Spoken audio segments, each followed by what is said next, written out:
Halo semuanya, selamat datang di podcast gue ini. Lo tau lah kenapa gue bikin podcast. Oke, gue mau ngucapin dulu nih selamat menunaikan ibadah puasa untuk semua teman-teman yang menjalankan. Gimana nih kabarnya? Udah bulan berapa nih? Gak lah ya, masih hari pertama. Lo harus kuat cuy. Jaga iman lo. Jangan nonton yang gak harus ditonton. Jangan dulu cuy, jangan.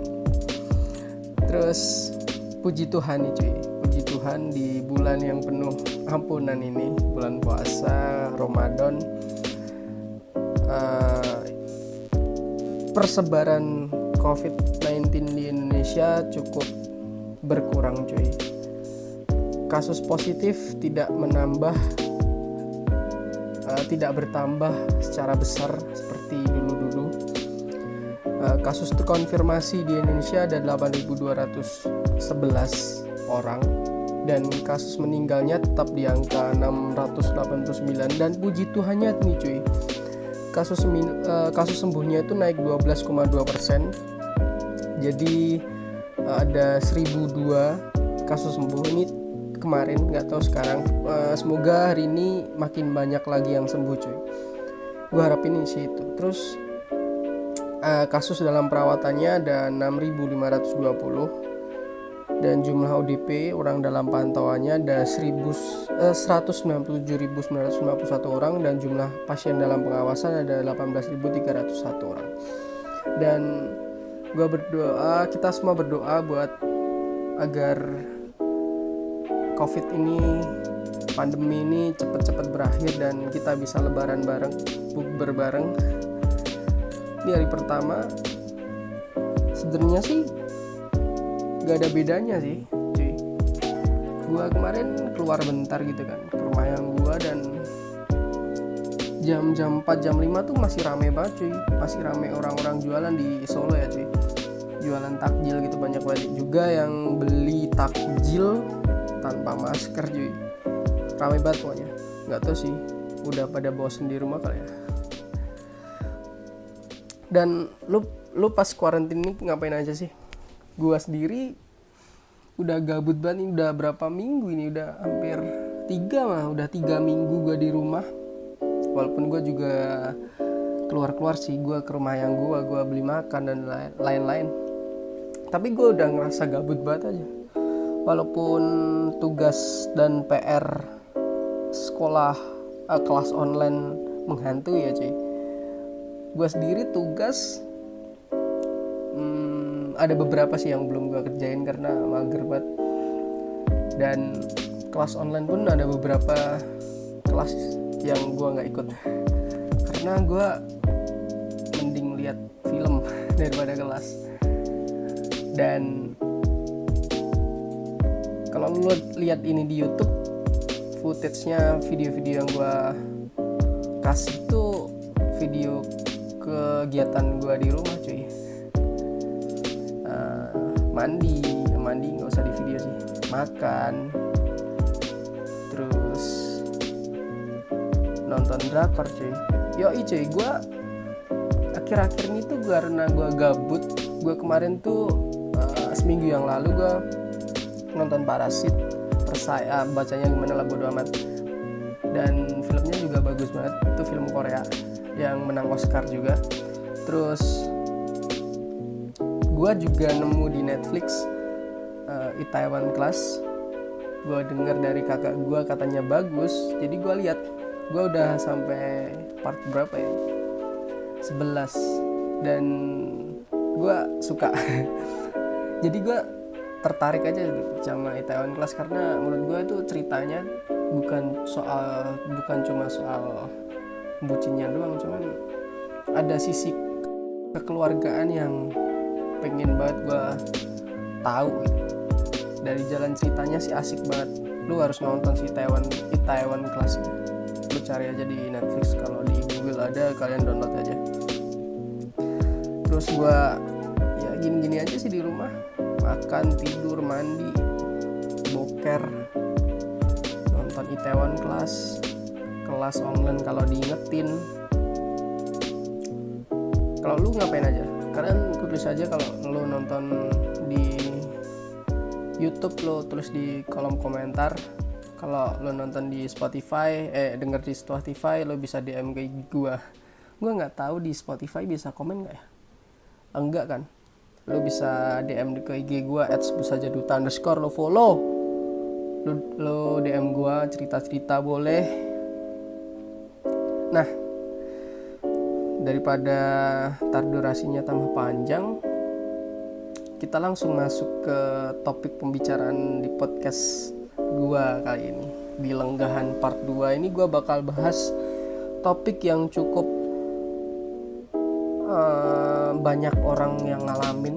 Semua orang sih pasti ngalamin apa yang gua bakal bahas di sini.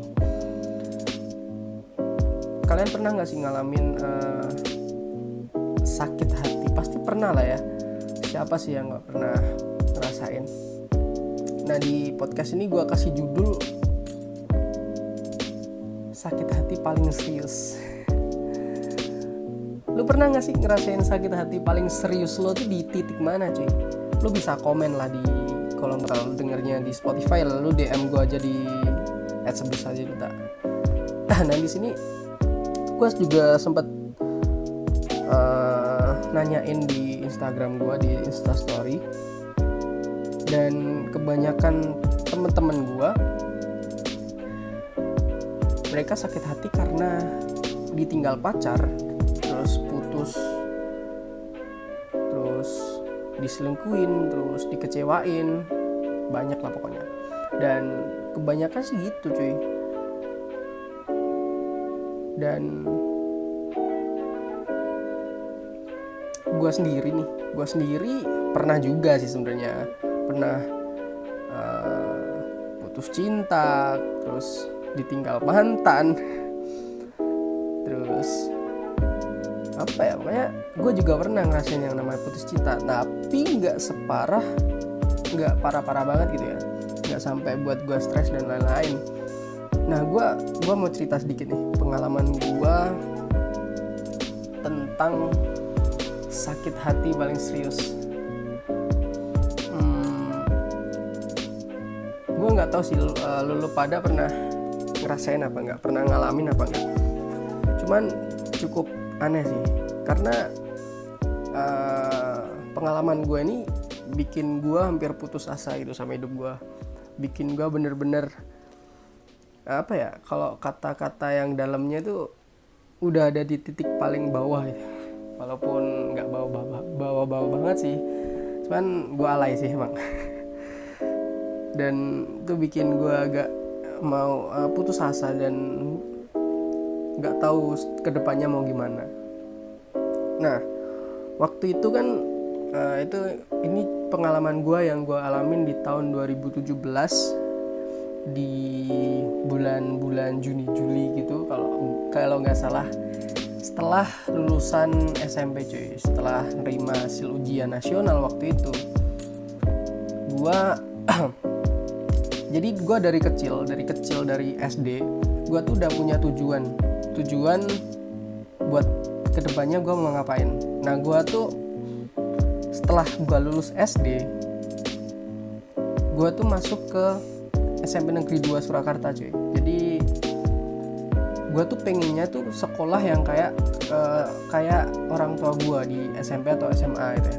SMP gue masuk SMP 2 itu emak gue alumni situ, dan di SMA-nya gue juga pengen banget masuk SMA 7 atau enggak SMA 3, karena di SMA 7 bapak gue juga alumni situ. Nah, gue pengen banget masuk SMA 7 atau SMA 3. Nah, dan gue masuk SMA 3 tuh waktu itu aneh sih.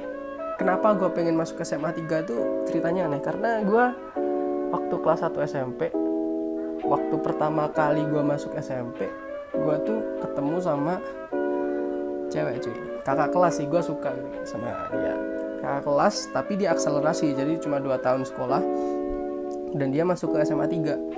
Nah, gue tuh pengen banget masuk SMA 3 karena gue pengen ketemu sama dia lagi. Dan ternyata di SMA 3 dia juga akselerasi, dan nggak mungkin lah gua masuk dia pasti udah lulus gitu. Nah, jadi waktu itu gua lulusan udah nerima nilai nih, udah nerima daftar nilai gua, dan gua lihat nilai gua juga cukup tinggi gitu cuy. Nah, cukup lah, menurut gua cukup lah dengan peluang-peluang yang gua lihat di tahun-tahun kemarin dengan nilai yang sama dengan nilai gua. Itu keterima cuy, paling nggak di SMA 7 gue udah positif banget nih, punya ambisi gitu ya, punya ambisi, terus optimis banget buat masuk ke SMA 7. Dan ternyata jadi pertama gue daftar tuh kan gue udah dapet info kalau sistem pendaftarannya tuh beda kayak tahun kemarin cuy. Katanya sih zonasi, dan gue pikir kalau gue masuk ke SMA negeri yang jauh dari rumah gue nggak bakalan keterima. Nah, terus gue langsung nih ke SMA 4 cuy. Waktu itu gue daftar di SMA 4, pilihan satunya SMA 4 IPA dan pilihan keduanya SMA 4 PS. Gue nggak ngambil pilihan ketiga dan pilihan keempat karena gue sombong sih cuy. Gue yakin banget dengan nilai yang gue punya gue bisa masuk ke SMA 4 waktu itu. Padahal gue sebenarnya pengennya di SMA 7 atau SMA 3 cuy. Cuman karena yang gue pengen banget gue SMA 4, jadi ya oke lah gue masuk SMA 4. Gue daftar, dan ternyata di hari kedua pendaftaran nama gue udah gak ada di daftar cuy. Gue langsung datang ke SMA 4, gue cabut berkas gue, langsung gue bawa besoknya langsung gue bawa ke SMA 7 cuy. Itu hari ketiga pendaftaran. Gak tau, gue lupa banget waktu itu berapa hari pendaftaran. Setahu gue hari ketiga itu gue ke SMA 7 dan gue daftar di situ. Di situ gue udah mulai kecewa sih. Bukan kecewa, cuman nggak optimis lagi cuy, karena gue denger ada namanya surat keterangan tidak mampu itu. Jadi kata orang teman-teman gue bilang kalau lu punya kartu itu keterangan tidak mampu, lu masuk sekolah mana aja bakal keterima katanya. Dan banyak juga orang yang malsuin keterangan itu cuy, bayar ketua RT, lurah, dan perangkat kelurahan buat dapetin surat itu dan masuk ke negeri cuy. Waktu itu rumor-rumornya, cuman gue nggak tahu pastinya sih. Nah, gue daftar di situ dan gue tunggu nih cuy 1 hari. Pilihan pertama gue di SMA 7 itu SMA 7 IPA, terus pilihan keduanya SMA 7 IPS, terus gue ngambil pilihan ketiga dan pilihan keempat karena gue gue udah males banget gitu loh, males mau nyari sekolah mana lagi. Gue ambil SMA 3 IPA dan pilihan keempatnya kalau nggak salah IPS, SMA 3 IPS, dan itu semua keinginan gue gitu masuk ke sekolah itu. Udah nih di hari ketiga, hari keempat masih nih nama gue masih ada di daftar, walaupun di bawah-bawah sih, nggak bawah-bawah banget sih, di tengah-tengah gitu masih ada lah. Gue masih ada, di nama gue masih ada. Terus di detik-detik terakhir penutupan pengumuman, nama gue tuh seketika hilang cuy. Di SMA 7 IPA IPS udah nggak ada, SMA 3 IPA IPS juga nggak ada cuy. Nah, gue gue di situ udah pasrah gitu kan. Gue emosi waktu itu, gue marah sama diri gue sendiri. Gue lontarin kata-kata kasar ke diri gue sendiri waktu itu. Itu udah malam sih cuy, udah malam jam berapa ya? Jam 10-an lah, jam 10, jam 9 kalau nggak salah. Gue marah, gue sampai banting-bantingin barang-barang gitu cuy. Gue sampai ngerusak satu kursi eyang gue. Cuman udah gue benerin dan nggak apa-apa. Dan untungnya cuy, untungnya tuh gue udah daftar di swasta dulu sebelumnya, jadi gue masih bisa sekolah lah dengan SPP yang cukup di bawah. Nah, kalau di negeri kan SPP-nya maksudnya nggak mahal-mahal banget. Nah di swasta tuh mahal banget cuy, dan itu bikin gue agak kecewa dikit sih. Nah yang bikin gue bener-bener sakit hati waktu itu karena gue cek di daftarnya SMA 7 itu nilai yang di bawah gue itu banyak banget cuy, dan keterima, dan gue sendiri nggak keterima, nggak ada nama gue. Dan di situ gue bener-bener marah sama diri gue sendiri, kenapa gue nggak bisa masuk ke SMA yang gue pengen dari kecil. Dan gue sempet waktu itu karena waktu itu gue hobi banget dengan dunia fotografi jalanan, fotografi transportasi darat. Gue lari untungnya gue ngelampiasin kemarahan gue, kekecewaan gue tuh ke hal-hal yang nggak negatif cuy. Gue lari ke jalan bukan buat bunuh diri. Gue lari ke jalan karena gue pengen nenangin diri gue, karena gue pengen sendiri. Gue moto-motoin bis waktu itu, dan di situ gue banyak belajar gitu cuy. Gue ketemu tukang beca, gue ketemu waktu itu tukang bersih-bersih. Walaupun gue di situ sendiri cuy, gue ngefotoin bis-bis yang lewat. Waktu itu kalau lu tinggal di Solo, lu tahu pertigaan Faroka. Nah di situ gue sering kalau gue sakit, maksudnya waktu itu gue di situ buat ngefotoin bis-bis yang lewat. Gue masih ada sih file-filenya dan belum gue upload. Nah jadi di situ di jalan itu gue belajar cuy. Gue nggak boleh putus asa karena kegagalan gue sendiri.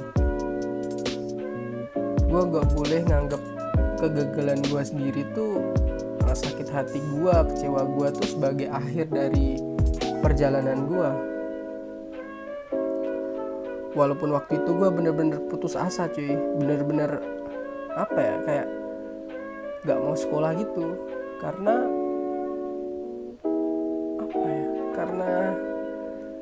apa yang gue mimpikan dari kecil, yang gue idam-idamkan, ambisi gue yang gue omongin ke depan orang tua gue, saudara-saudara gue, itu gagal semua gitu cuy. Jadi gue antara rasa kecewa yang luar biasa dengan rasa malu karena gue udah ambisi banget gitu ya, udah nyombongin di depan keluarga gue. Nah di situ gue belajar sih, kegagalan tuh bukan segalanya, kegagalan tuh bukan akhir dari perjalanan lo. Dan di situ gue udah mulai oke lah, gue bakal masuk swasta nih, gue bakal berkembang nih di swasta. Walaupun gue harus beradaptasi lagi cuy, karena gue dari kecil udah dibesarin di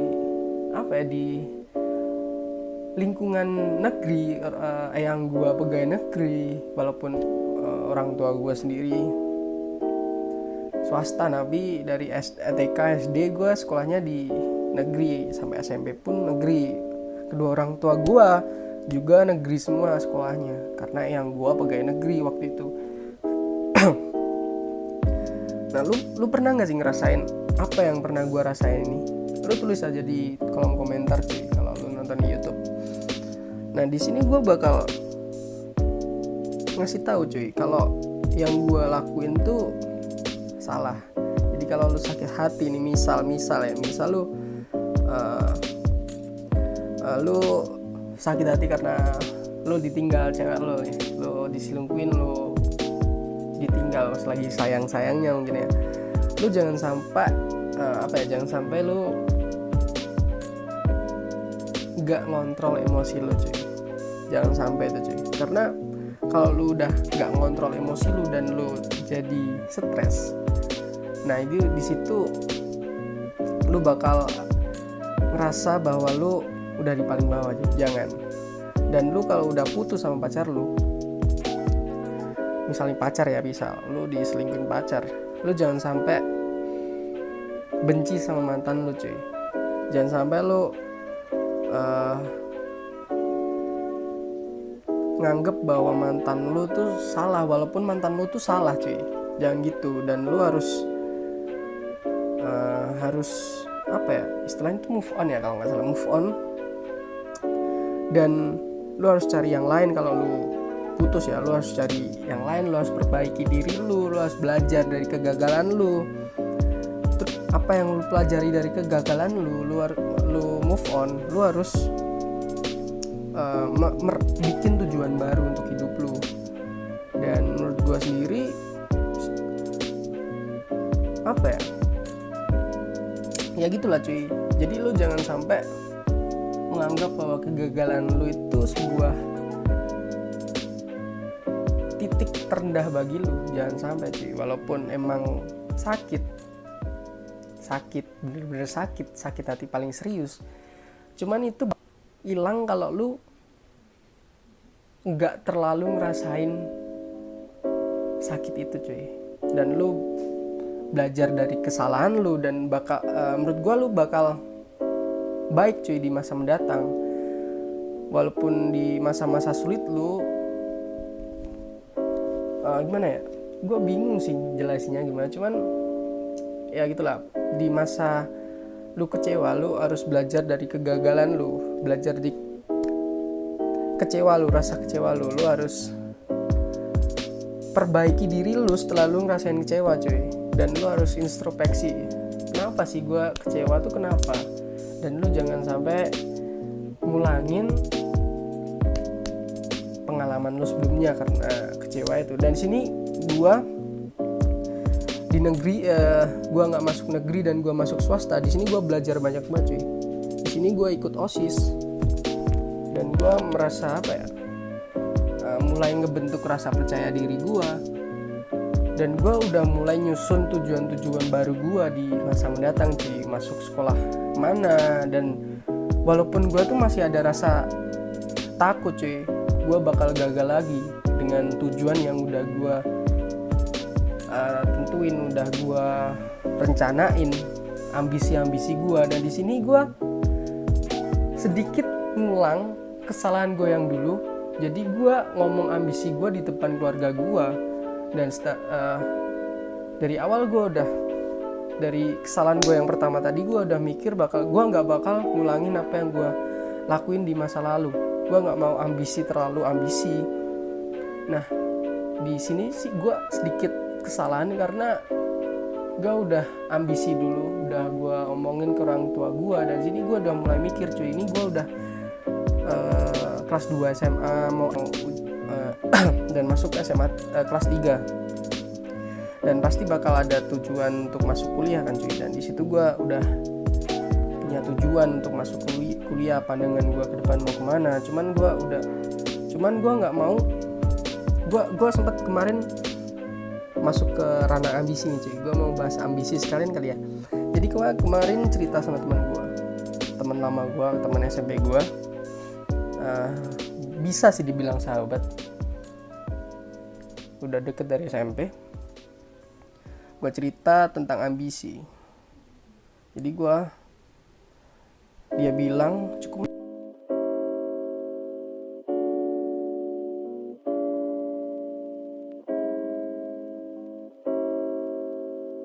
bilang tuh gini,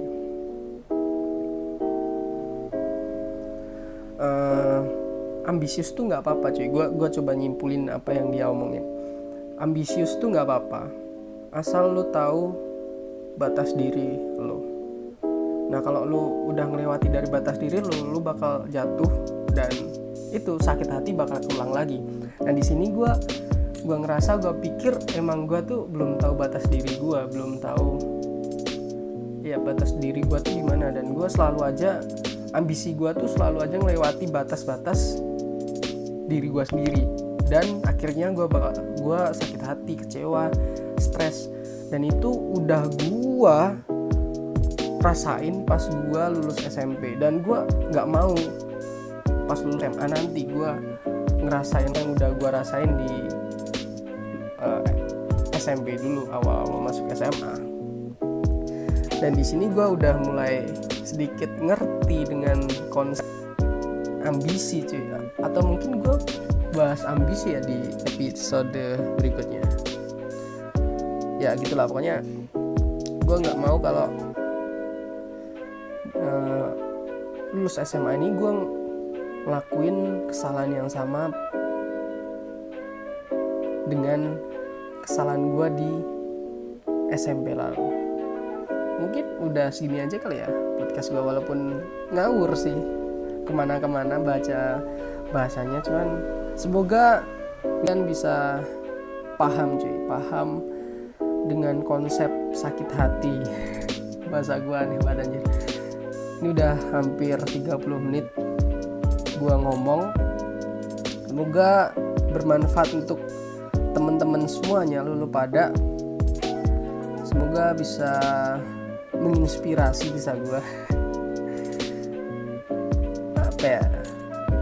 Mungkin gue bakal bahas ambisi sih, karena gue tertarik banget dengan konsep ambisi. Karena gue sendiri orang yang ambisius dan masih belajar dengan ambisi itu sebenarnya seperti apa. Coba deh, kan komen aja kalau lo nonton di YouTube. Kalau lo nonton di Spotify, DM IG gue aja di @sebutsajaduta. Mungkin sekian yang bisa kita bahas. Semoga corona ini udah nggak ada lagi, dan kita bisa beraktivitas seperti semula, dan Ramadan nanti pas Lebaran kita bisa kumpul lagi sama keluarga. Kita doa bareng-bareng cuy. Ya udah, mungkin itu doang yang bisa gue omongin di podcast yang ngawur ini.